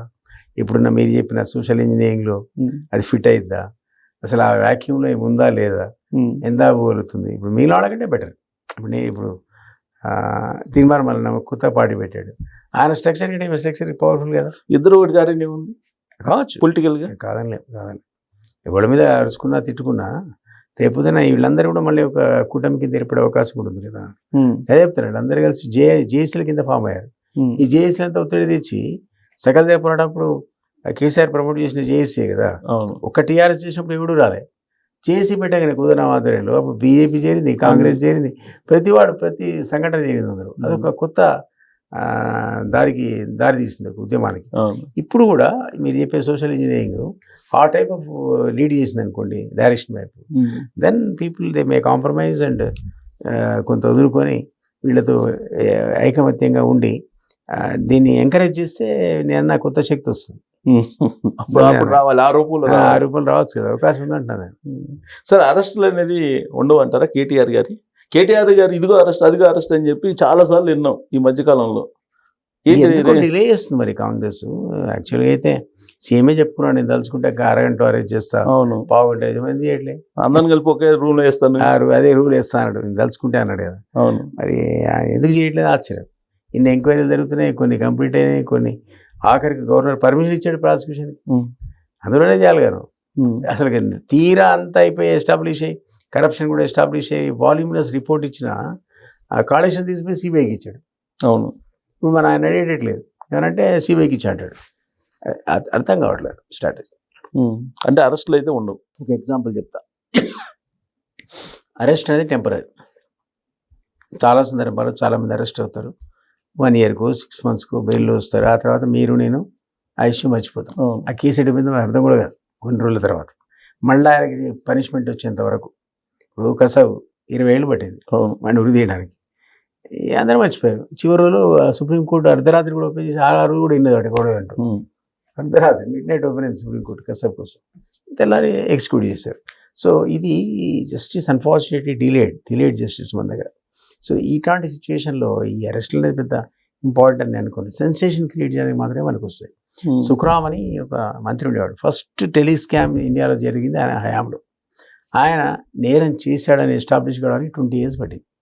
ఆయన 70 ఏళ్ళప్పుడు ఆయన మీద అభియోగం పెడితే 90 ఏళ్ళకి ఆయన పనిష్మెంట్ ఇచ్చారు. ఈయన చేశాడు. ఆయన అరెస్ట్ చేసిన 3 నెలలకే హార్ట్ అటాక్ వచ్చి చనిపోయాడు. అసలు ఆ సుఖరామ్ ఎవరని పేపర్ చదువుకోవాల్సి వచ్చింది. ఎవరైనా అరెస్ట్ చేశారు, ఎంత వచ్చిపోయాడు. టెలిస్కామ్లో ఉన్నాడు 20 years కింద. మీకేం తెలుసు, నాకేం తెలుసు. ఈ కేసులు అన్నట్లుంటాయి. కాబట్టి ఆ తాత్కాలికంగా సెన్సేషన్ వాల్యూ తప్ప పొలిటికల్గా డ్యామేజ్ చేయడానికి మనకు వస్తుంది, కొందరికి లాభం చేయడానికి మనకు వస్తుంది తప్ప దానివల్ల ఏదో వ్యవస్థ ఉద్ధరింపబడద్దనో లేకపోతే పనిష్మెంట్స్ వస్తాయనో దాన్ని చూసి ఇంకోటి భయపడతారు నేనైతే అనుకోను మనకున్నటువంటి అనుభవాన్ని బట్టి. సో పొలిటికల్గా అరెస్ట్ చేయకపోతే కాంగ్రెస్కి నష్టం కదా. అవుతుంది, అందుకనే అప్పుడు 2-3 కేసులు అరెస్ట్ చేసి పడేస్తారు, ఒక్కొక్కసారి కౌంటర్ ప్రొడక్టివ్ అవుతుంది. ఇందిరాగాంధీ కేసు చూడండి, ఇందిరాగాంధీ జనతాదళ్ వచ్చింది, ఎమర్జెన్సీ ఇది ఏదో గొడవ కూడా, అసలు పెద్ద పెద్ద సీనియర్ వాజ్పేయి అంటూడంతా 1 year 2 years జైలులో ఉన్నారు. అక్కడి నుంచి బయటకు వచ్చి వాళ్ళు జనతాదళ్ పెడితే బంపర్ మేడతో గెలిచారు, అందరూ స్టాల్ పడిసాయి, పెద్ద పెద్ద బ్రెయిన్స్. ఒకడు టార్గెట్ చేయలేకపోయారు, 2 కత్తులు 3 కత్తులు ఒక ఊర్లో ఉన్నట్టుగా విదిన్ 2 years కొలాప్స్ అయిపోయింది. ఆ తర్వాత మన ఇందిరాగాంధీ మరి ఏమైంది, కరప్షన్ ఏమైంది, ఆమె ఎమర్జెన్సీ ఏమైంది, అది నష్బందీ ఏమైంది, థంపింగ్ మేడతో గెలిచిందా, అవునా కదా చెప్పండి. పబ్లిక్ మర్చిపోయారు. ఇక్కడ కూడా అంతే, కేసీఆర్ కరప్ట్ అంటే అయితే మైలాంటాడు. Corruption is non issue unfortunately. So తెలంగాణలో క్లియర్గా గ్రౌండ్ ఉంది, ఎవరైనా వచ్చి ఆడుకోవచ్చు. నేనైతే వాక్యూమ్ ఉంది అనుకుంటున్నా. పవర్ఫుల్గా ఎవరన్నా మీరన్న పద్ధతిలో అందరూ ఒక ఎఫర్ట్ చేస్తే అందులోంచి ఎవరితో కాంప్రమైజ్ అవుతారో వేరే విషయం, కానీ ఆ వాక్యూమ్ మాత్రం ఖచ్చితంగా 3టికి ఆల్టర్నేట్ కింద తయారవుతారు. Thank you. Thank you.